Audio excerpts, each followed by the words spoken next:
कनिका और वरुण शादी करके आए थे और दरवाजे पर पूर्णिमा उन दोनों की आरती उतार रही थी। तभी पूर्णिमा की नजर राधा पर पड़ती है। तू यहाँ क्या कर रही है? तुझे कहा था ना कि अपनी मनहूस शक्ल लेकर मेरे बेटे बहू के सामने मत आना। तेरी परछाई भी इन पर पड़ गई तो इनकी जिंदगी में न जाने कौन सा तूफान आ जाएगा।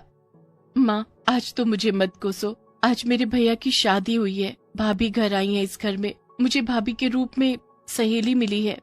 अपनी हद में रह राधा। अपनी भाभी को सहेली बनाने की जरूरत नहीं है। वो तेरी बड़ी भाभी है, उसका हर आदेश तुझे मानना होगा। तू उसे सहेली बनाकर अपना काम भी उससे निकलवाना चाहती है? हाँ?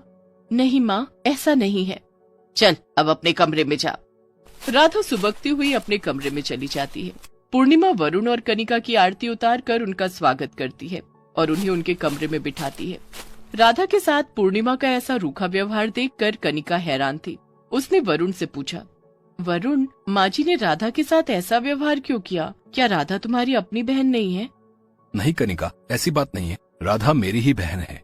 बात यह है कि जब राधा माँ के गर्भ में थी तब किसी पंडित ने माँ को बताया था कि अगर तुम्हें बेटी होगी तो तुम्हारे पति की मौत हो जाएगी, और राधा के जन्म के बाद यही हुआ। कुछ महीने बाद पिताजी चल बसे, जिस कारण माँ राधा को मनहूस मानती है।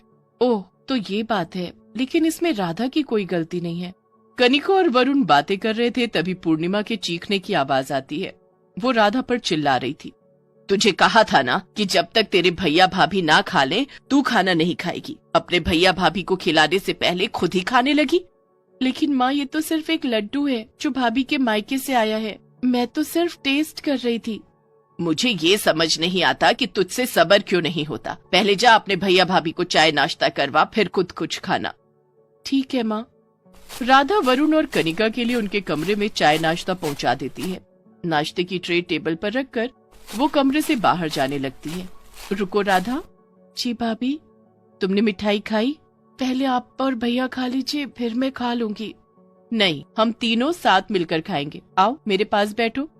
राधा कनिका के बगल में जाकर बैठ जाती है। कनिका उसे अपने हाथों से मिठाई खिलाने लगती है। राधा को कनिका का इस तरह उसे प्यार करना बहुत अच्छा लगता है। उसकी आंखों से आंसू छलक आते हैं।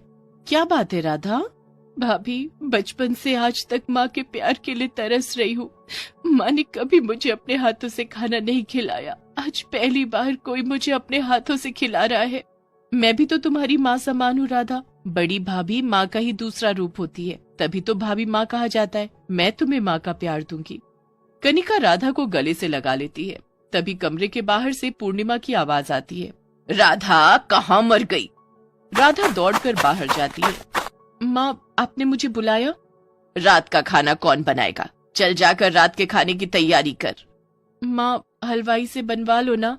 हलवाई तो चला गया, शादी हो चुकी है। कुछ मेहमान तो अपने घर भी चले गए, अब हलवाई का क्या काम? चल जाके खाना बना। राधा ने देखा कि अभी घर में काफी सारे मेहमान थे। इतने लोगों का खाना बनाना अकेले राधा के बस की बात नहीं थी। फिर भी माँ का आदेश तो मानना ही था। उसने सभी के लिए खाना बनाया। काफी सारा खाना बनाते बनाते राधा थककर इतना चूर हो गई कि खुद बिना खाए सो गई। जब सबने खाना खा लिया, राधा कहाँ है? सो रही है महारानी। लेकिन उसने तो खाना खाया ही नहीं। कोई बात नहीं, एक दिन नहीं खाएगी तो मर नहीं जाएगी। सभी लोग खाना खाकर सो चुके थे। कनिका से रहा नहीं गया। वो एक प्लेट में खाना लेकर राधा के कमरे में गई और उसे जगाया। उठो राधा, राधा उठो, खाना खा लो।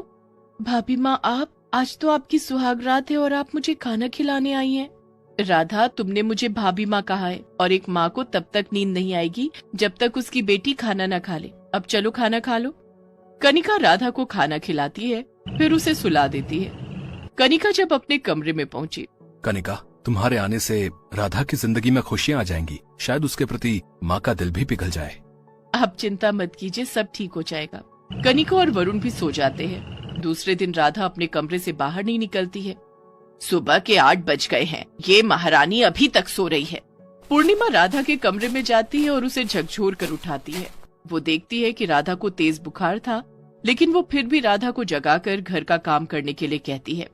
घर में इतना काम पड़ा है और तू घोड़े बेचकर सो रही है। चल उठ, काम पर लग जा। माँ, मेरी तबीयत ठीक नहीं है, पूरे बदन में बहुत दर्द हो रहा है। ये सब काम ना करने के बहाने हैं। काम करेगी तो सारा दर्द ठीक हो जाएगा। अब जल्दी कमरे से बाहर आ जा। राधा कमरे से बाहर आती है और घर में झाड़ू लगाने लगती है। वो कनिका के कमरे में भी झाड़ू लगाने जाती है। राधा को देखकर कनिका ने कहा, अरे राधा, क्या बात है, तुम्हारी तबीयत ठीक नहीं है क्या? नहीं भाभी, मुझे बुखार हो गया है और माँ मुझसे घर के काम करवा रही है। उन्होंने मुझे दवाई तक नहीं दी। तुम ये झाड़ू छोड़ो और अपने कमरे में जाओ। लेकिन मैंने पूरे घर पे झाड़ू नहीं लगाई तो माँ मुझे बहुत डांटेगी। वो सब तुम मुझ पर छोड़ दो, तुम अपने कमरे में जाओ। ठीक है भाभी। राधा अपने कमरे में जाकर आराम करने लगती है। कनिका चाय और नाश्ता लेकर राधा के कमरे में आती है। ये लो राधा, नाश्ता कर लो और उसके बाद बुखार की दवाई खा लेना, इससे तुम्हें आराम मिल जाएगा। लेकिन फिर भी तुम्हारी तबीयत ठीक नहीं हो तो मुझे बताना, तुम्हारे भैया तुम्हें डॉक्टर के यहाँ ले जाएंगे। लेकिन भाभी, घर की सफाई अभी बाकी है। घर की सफाई मैं कर दूंगी। नहीं भाभी, अगर माँ ने देख लिया तो घर में कोहराम मचा देंगी। माँ जी अभी मंदिर गई हैं, उनके आने से पहले मैं घर की सफाई कर दूंगी, उन्हें कुछ पता नहीं चलेगा। थैंक यू भाभी। राधा चाय नाश्ता करके बुखार की दवाई खा लेती है। कुछ ही देर बाद उसकी तबीयत में सुधार आ जाता है, जिसके बाद वो फिर से घर के काम में जुट जाती है। कुछ दिन बीत गए, सभी रिश्तेदार अपने अपने घर चले गए। वरुण ने भी ऑफिस ज्वाइन कर लिया। राधा भी कॉलेज जाने के लिए तैयार होने लगती है। कहाँ चल दी सुबह सुबह? माँ, मैं कॉलेज जा रही हूँ। शादी की वजह से मेरी बहुत सारी क्लासेस मिस हो गई हैं। मेरी परीक्षाएं नजदीक आ रही हैं। आज से तू कॉलेज नहीं जाएगी। लेकिन क्यों माँ? तू कॉलेज चली जाएगी तो घर का काम कौन करेगा? हाँ माँ, अब तो भाभी आ गई है ना। वैसे भी मैंने सुबह घर की सफाई कर दी है, सिर्फ खाना बनाने का काम है। भाभी खाना बना लेंगी तो तुम उनसे कह देना कि वो बर्तन ना धोएं। मैं कॉलेज से आकर बर्तन धो दूंगी। कान खोलकर सुन ले, मेरी बहू खाना भी नहीं बनाएगी। तू घर के सारे काम कर और अच्छे से घर संभालना सीख ले। अब जल्दी ही तेरी भी शादी होगी। वैसे भी पढ़ लिख कर तू कौन सा अफसर बन जाएगी? पढ़ाई के नाम पर मेरे पैसे बर्बाद कर रही है। पूर्णिमा की बात सुनकर राधा अपने कमरे में जाकर फपक फपक कर रोने लगती है। तभी कनिका उसके कमरे में आती है। रो मत राधा। भाभी, आपने सुना ना, माँ तो मेरी पढ़ाई छुड़वाने पर तुली है। मैं पढ़ना चाहती हूँ भाभी। तू चिंता मत कर राधा, तेरी पढ़ाई कोई नहीं रुकवाएगा। तू चल मेरे साथ। कनिका राधा का हाथ पकड़कर उसे कमरे से बाहर लाती है। कनिका बहू, इसे ज्यादा लाड प्यार करने की जरूरत नहीं है। इसे इसके हाल पर छोड़ दे। माँ जी, मैं आपसे एक बात पूछना चाहती हूँ। हाँ बोल बहू। माँ जी, मैं इस घर में बहू बनकर आई हूँ और आप मुझे इतना प्यार दे रही हैं, लेकिन कल को राधा की शादी के बाद उसे ससुराल में भी प्यार नहीं मिला तो? जरूरी नहीं कि राधा की सास भी उसे अपनी बेटी से ज्यादा प्यार करे। अगर ऐसा हुआ तो राधा की जिंदगी प्यार के बिना एक बंजर जमीन बन जाएगी। फिर राधा भी किसी को प्यार नहीं दे पाएगी। माँ जी, अगर राधा के जन्म के बाद पिताजी की मृत्यु हो गई तो इसमें राधा का क्या कसूर है? किसी साधु की बात को सच मानकर आपने अपनी बेटी को जिंदगी भर अपने प्यार से दूर रखा। कोई माँ अपनी ही संतान के साथ ऐसा कर सकती है क्या? ये मैंने कभी सपने में भी नहीं सोचा था।